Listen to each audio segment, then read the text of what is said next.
Hi, everybody. Glad to see you again. And let's start our lecture on astronomy course. Okay. So today's lecture number 8. The topic is spectrum. Science is a way of understanding nature. And a spectrum tells you a great deal about such things as temperature, motion, and composition.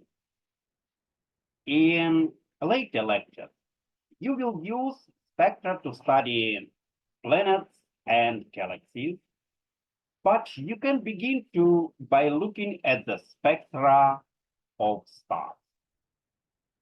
The spectrum of stars is formed as light passes outward through the gases near its surface. There are three kinds of spectra: continuous spectra, absorption or dark line spectra, which contain absorption line, and emission or bright line spectra, which contain emission line. These spectra are described by Kirchhoff's law. When you see one of these types of spectra, you can recognize the kind of matter that emitted the light. Photons are emitted or absorbed when an electron is an atom makes a transition from one energy level to another. The wavelength of the photon depends on the energy difference between the two levels. Hydrogen atoms can produce many spectral lines in series such as the Lyman, Palmer, and Paschen series. Only three lines in the Palmer series are visible to human eyes. The emitted photon coming uh, from a hot cloud of hydrogen gas have the same wavelength as the photon absorbed by hydrogen atoms in the gases of a star. Most modern astronomy books display spectra as graphs of intensity versus wavelength. Be sure you see the connection between dark absorption lines and dips in the graph spectrum. Spectra are filled by parsing with information about the sources of light. But to extract that information, astronomers must be experts on the interaction of light and matter. Electrons moving among their orbits within atoms can reveal the secrets of the stars. Kirchhoff's law gives astronomers a powerful tool in the analysis of a spectrum. If a spectrum is an emission spectrum, they know immediately that they are absorbing an excited low density gas. Nebulae in space, such as that shown on this slide, produce emission spectra, and so do some tails of comets. This tells astronomers that some comet tails are made of ionized dust. If astronomers see an absorption spectrum, they know that they are seeing light that has traveled through a cloud of gas. The spectra of stars are absorption spectra, and so, of course, is the spectrum of the sun. At visual wavelengths, astronomers almost never see a continuous spectrum. But all planetary objects emit black body radiation. Observing in the infrared, astronomers can measure the wavelength of maximum intensity in the radiation emitted by an object and deduce the temperature of the object. You will see how this can be applied to things such as stars in space and moons of planets. the chemical composition of a star can be determined by a spectrum. If a star spectrum contains lines specific to a certain atom, the star must contain that atom. Indeed? Okay. For example, the sun spectrum contains the spectral lines of sodium. And thus, the sun must contain sodium. A bit later, you will learn that stars are mostly hydrogen and helium with only traces of heavier elements. Deducing the relative amounts of the different atoms revealed by a spectrum is quite difficult, but the mere presence of spectral lines means that certain atoms must be present. The spectrum of Mars, for example, contains absorption lines produced by carbon dioxide gas. And thus, astronomers know its atmosphere must contain that gas. Not only can a spectrum tell you about the object that emitted the light, but it can also tell you about its motion. Surprisingly, one of the pieces of information hidden in a spectrum is the velocity of the light source. Astronomers can measure the wavelength of the lines in a star's spectrum and find the velocity of the star. The Doppler effect is the apparent change in the wavelength of radiation caused by the motion of source.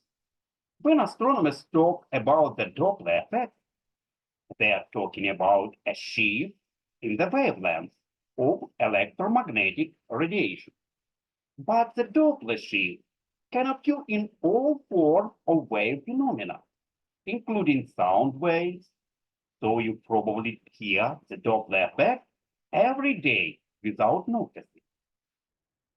The pitch of a sound is determined by its wavelength.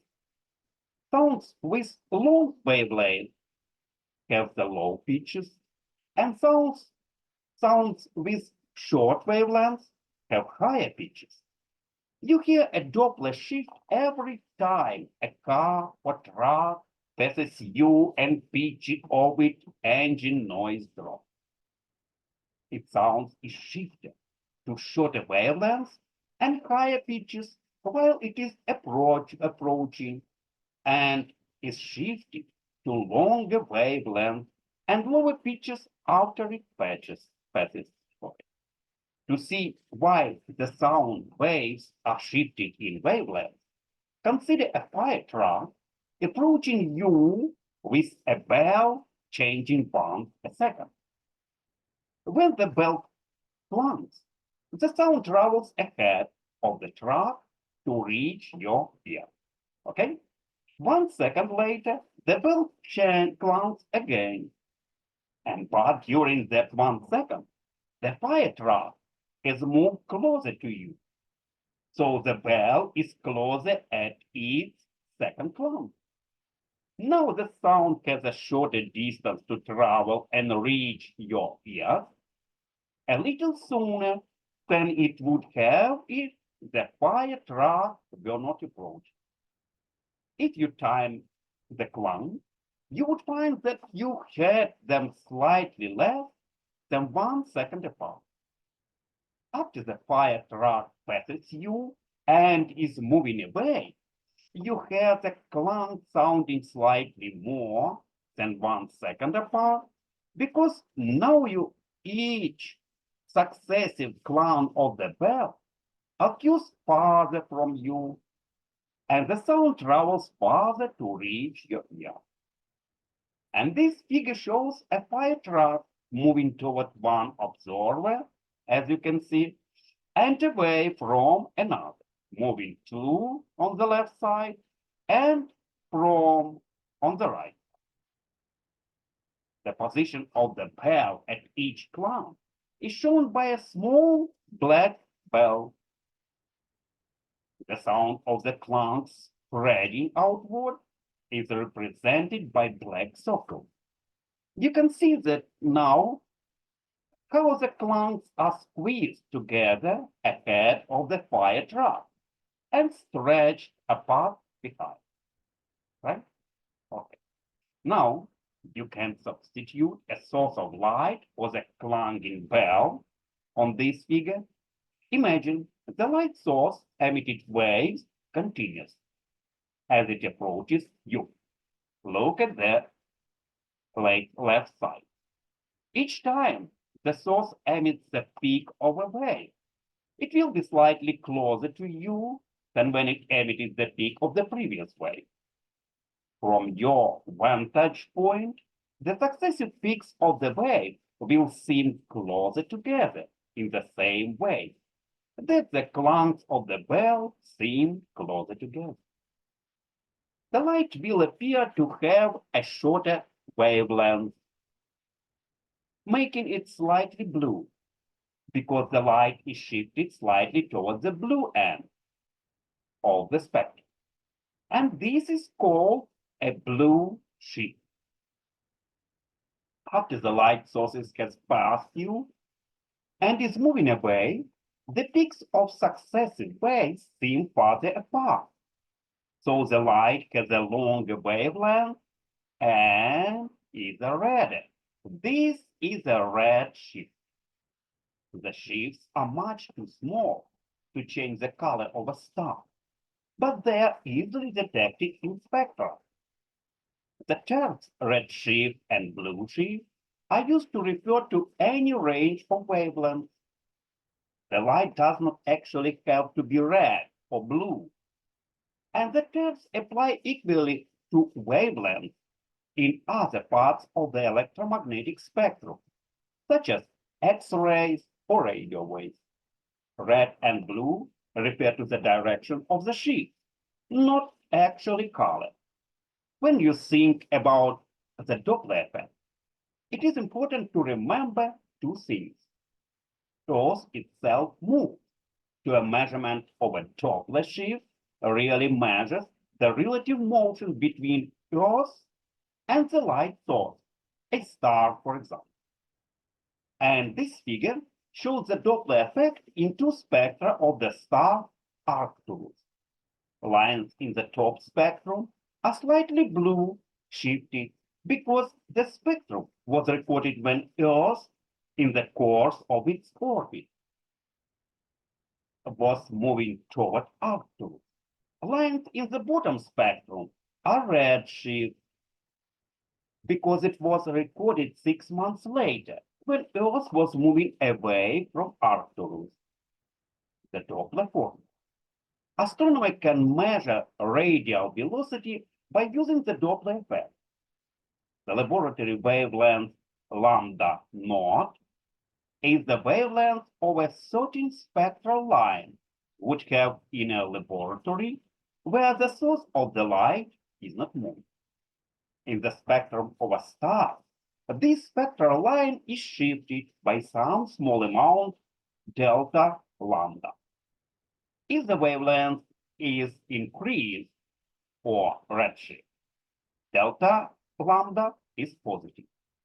But if the wavelength is decreased or blue shift, delta lambda is negative.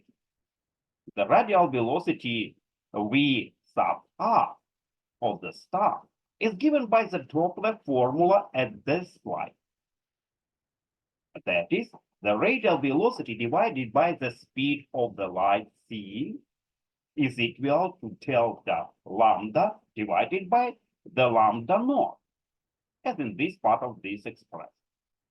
In astronomy, radial velocity are almost always given in kilometers per second. So c expressed in as 300,000 kilometers per second. For example, suppose the laboratory wavelength of certain spectral line is 600 nanometer, and the line is observed in star spectrum at a wavelength of 600.10 nanometer. Then delta lambda is 0.10 nanometer, right? And the velocity is 0.10 divided by 600 multiplied by the speed of light. The radial velocity equals 50 kilometers per second because delta lambda is positive, and you know that star is receding from, right?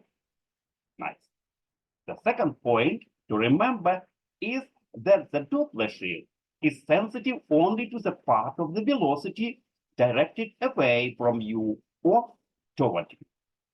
This is the radial velocity v sub r. You cannot use the Doppler effect to detect any part of the velocity that is perpendicular to your line or side. A star moving to the left, for example, would have no blue shade or red shift because its distance from Earth would not be decreasing or increasing. And this is why police using radar guns park right next to the highway. They want to measure your full velocity as you drive down the highway, not just part of your velocity. And this is shown at this slide.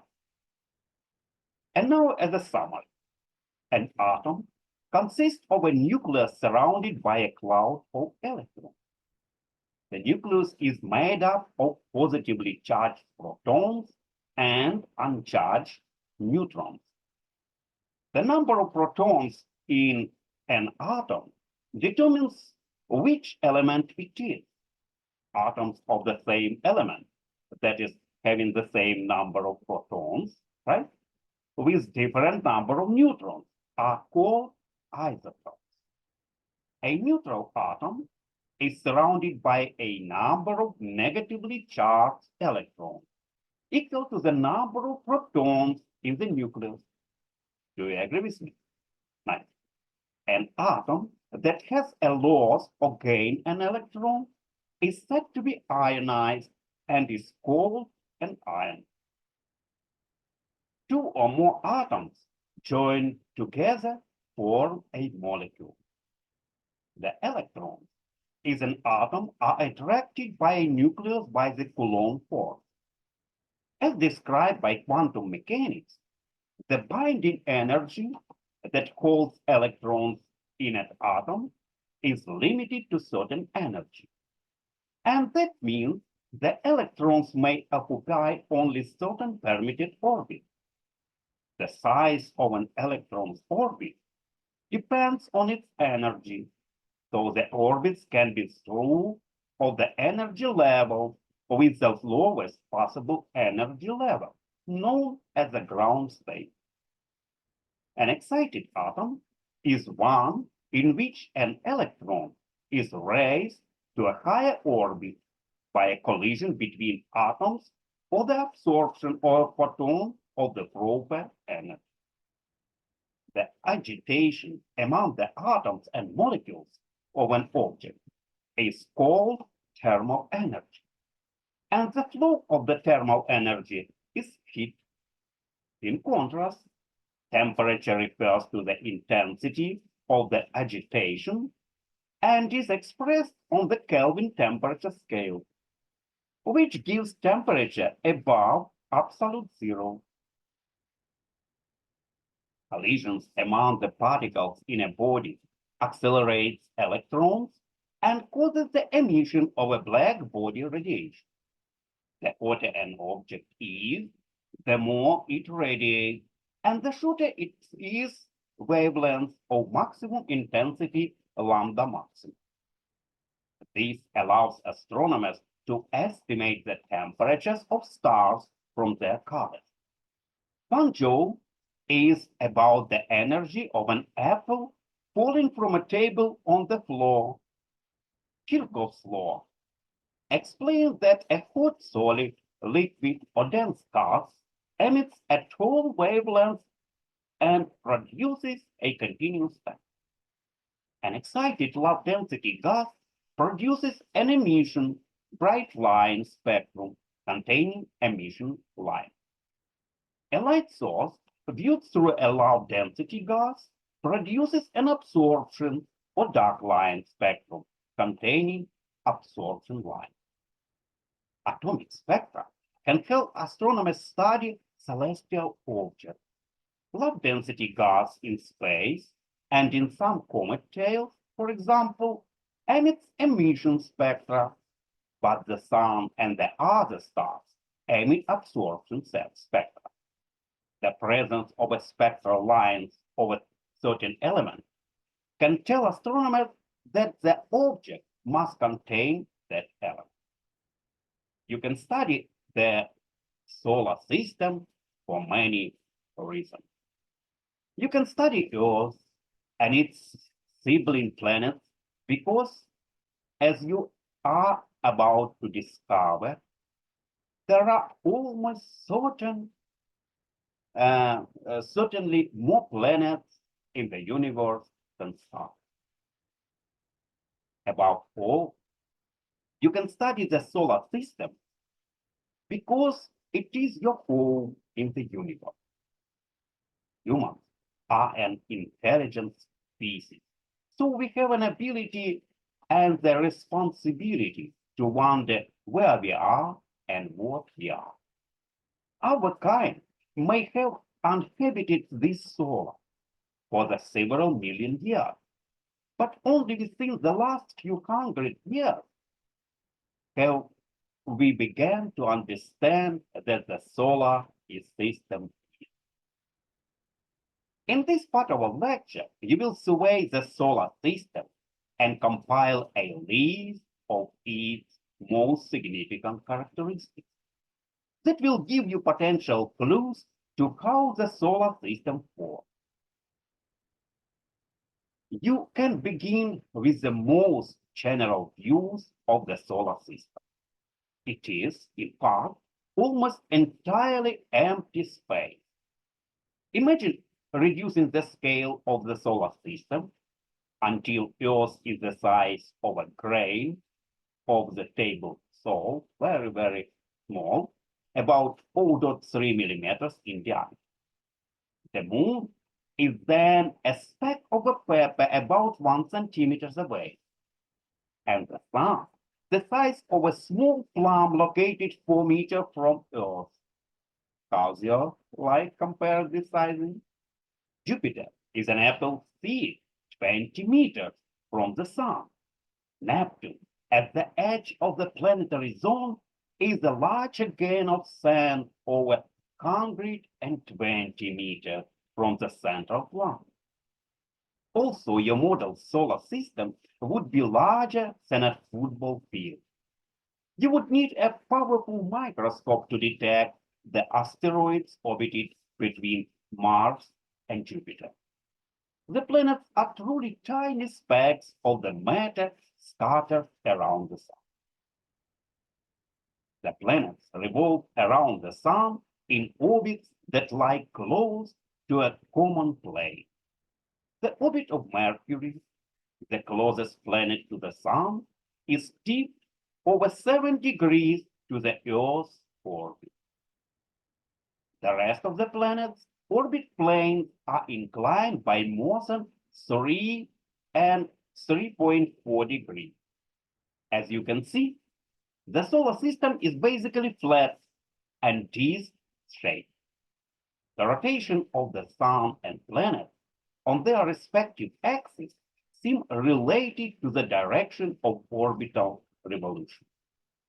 The sun rotates with its equator inclined only 7 degrees to Earth's orbit.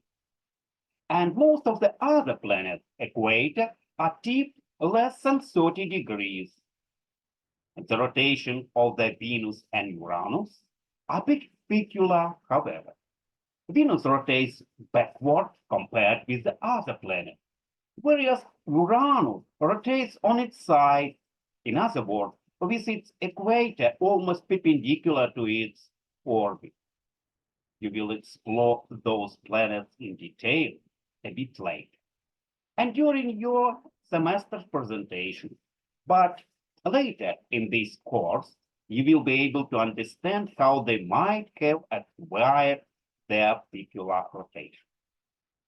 Thus, there is a preferred direction of both revolution and rotation in the solar system, counterclockwise, as seen from the north, like the curl of the fingers of your right hand if you point your thumb towards your eye.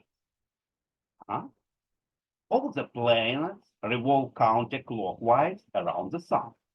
And with the exception of Venus and Uranus, they rotate counterclockwise on their axis.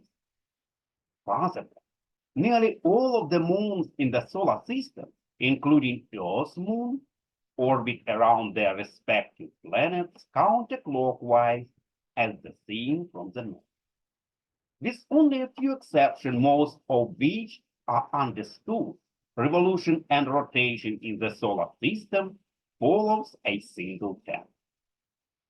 Perhaps the most striking characteristic of the solar system is the obvious division of the planets into two groups: the small Earth-like force and the giant Jupiter-like force. The difference is so dramatic that you are led to say, aha, this must mean something. As you will learn in the next section, this division of the planets into two groups is an important clue to how our solar system works. The present properties of individual planets, however, don't tell everything you need to know about their origin, because the planets have all evolved since they formed. The other clue about the origins of the planets, you can look at smaller objects that have remained largely unchanged since soon after the birth of the solar system. Solar system is littered with the three kinds of space debris: the meteoroids, asteroids, and comets. Also, these objects represent a tiny fraction of the mass of the system. They are a rich source of information about the planets and their histories. The asteroids, sometimes called minor planets, are small rocky worlds, most of which orbit the Sun in a belt between the orbits of Mars and Jupiter. More than 100,000 asteroids have orbits that are charted, of which about 2,000 follow paths that bring them into the inner solar system, where they can potentially collide with a planet. Earth has been struck many times in its history.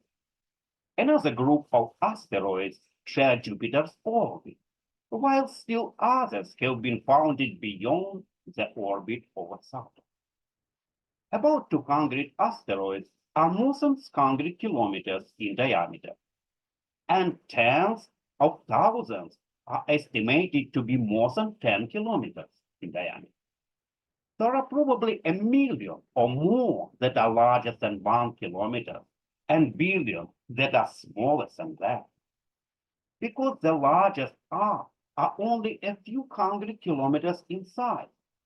Earth-based telescopes can detect no details on their surfaces, and even the Hubble Space Telescope can dissect only the largest features.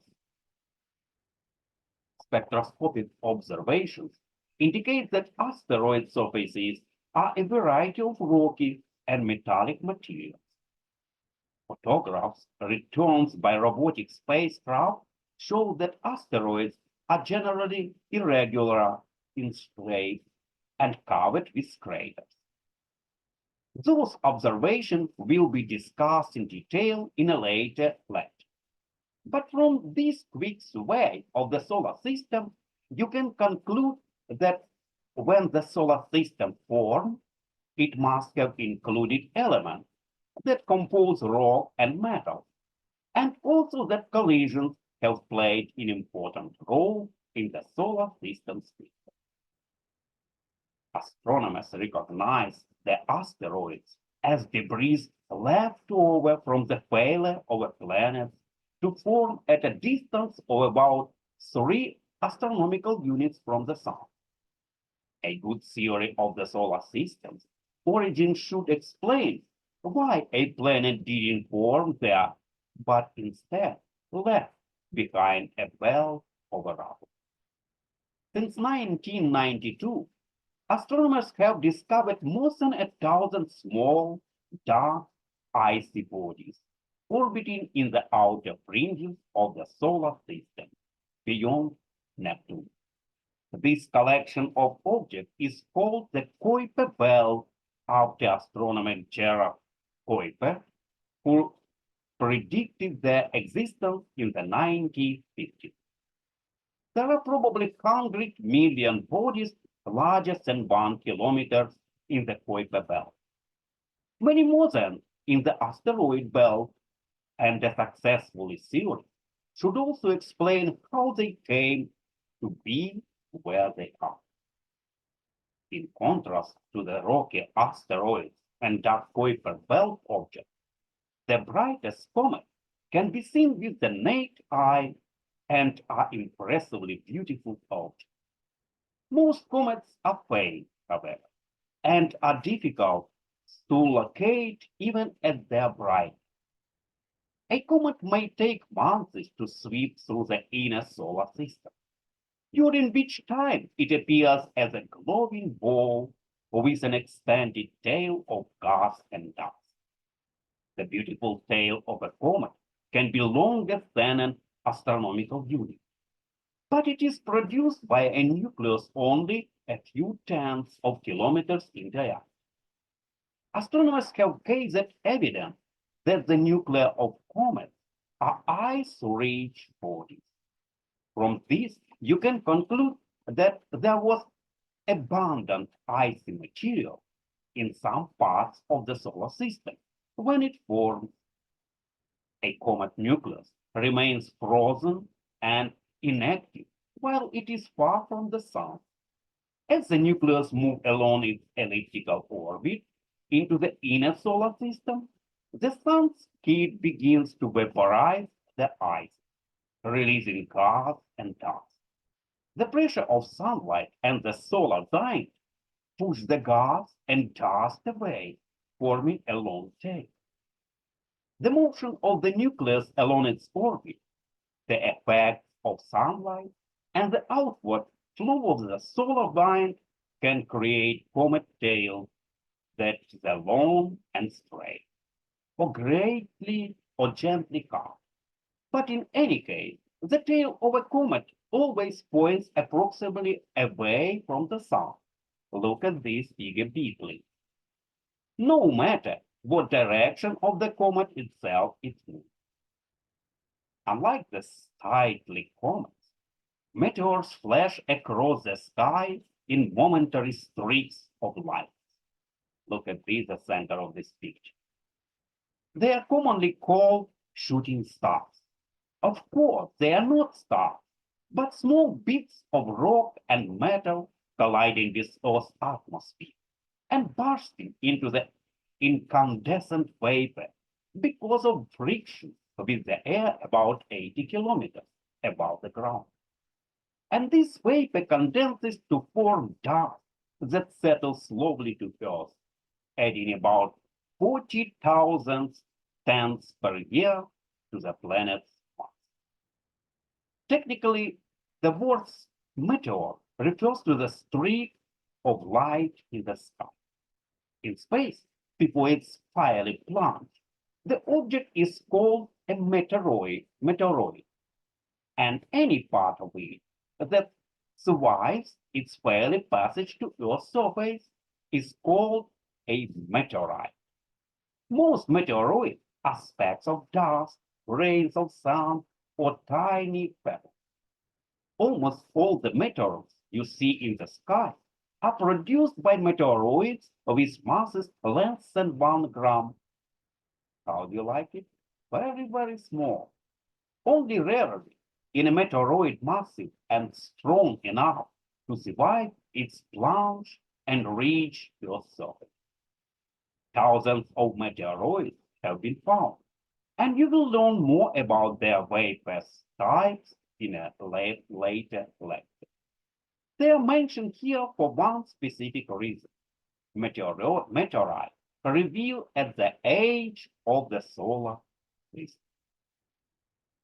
What is the age of Earth and of the other planets?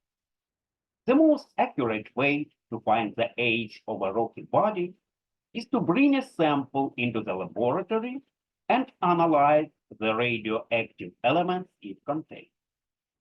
When a rock solidifies, it incorporates known percentages of the chemical elements. A few of these elements have forms called isotopes that are radioactive, meaning they gradually decay into the other isotopes. For example, potassium-40, called a parent isotope, decays into calcium-40 and argon-40, called daughter isotopes. The half-life of a radioactive substance is the time it takes for half of the parent isotope atoms to decay into daughter isotope atoms. The abundance of a radioactive substance gradually decreases as it decays, and the abundances of the daughter substances gradually increase. The half-life of potassium-40 is 1.3 billion years. If you also have information about the abundances of the element in the original rock, you can measure the present abundances and find the age of the rock. For example, if you study a rock and find that only 50% of the potassium-40 remains, and the rest has become a mixture of daughter isotopes, you could conclude that one half-life must have passed and that the rock is 1.3 billion years old. Potassium isn't the only radioactive element used in radioactive dating. Uranium-238 decays with a half-life of 4.5 billion years to form the lead-206 and other isotopes. Rubidium-87 decays to strontium-87 with a half-life of 48.7 billion years. These substances and others can be used as a radioactive clock to find the ages of mineral samples. Of course, to find a radioactive age, you need to get a sample into the laboratory. And the only celestial bodies of which scientists have samples are Earth and the Moon, Mars, and meteoroids.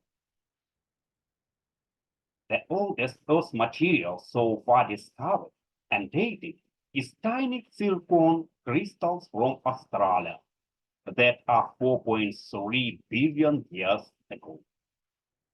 That does not mean that Earth formed 4.3 billion years ago. The surface of Earth is active, and the crust is continually destroyed and reformed with material welling up from beneath the crust. Those types of processes tend to dilute the daughter atoms and spread them away from the parent atom, effectively causing the radioactive clocks to reset to zero. The radioactive age is actually the length of time since the material was last melted. Consequently, the dates of these oldest crystals tells you only a lower limit of the age of Earth.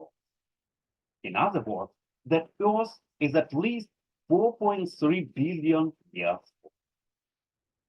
One of the most exciting scientific goals of the Apollo lunar landings was to bring lunar rocks back to Earth laboratories, where their ages would be measured. Because the moon's surface is not geologically active like Earth's surface, some moon rocks might have survived unaltered since early in the history of the solar system.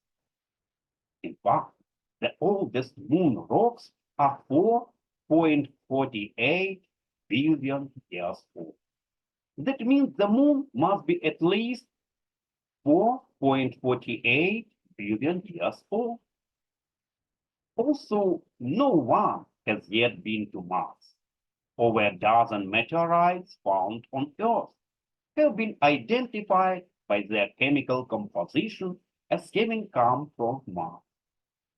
Most of these have ages of only a billion years or so, but Mars has an age of approximately 4.5 billion years. Mars must be at least that old.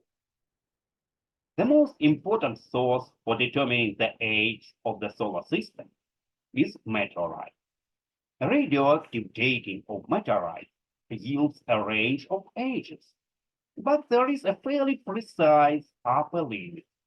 Many meteorite samples have ages of 4.56 billion years old, and now are old.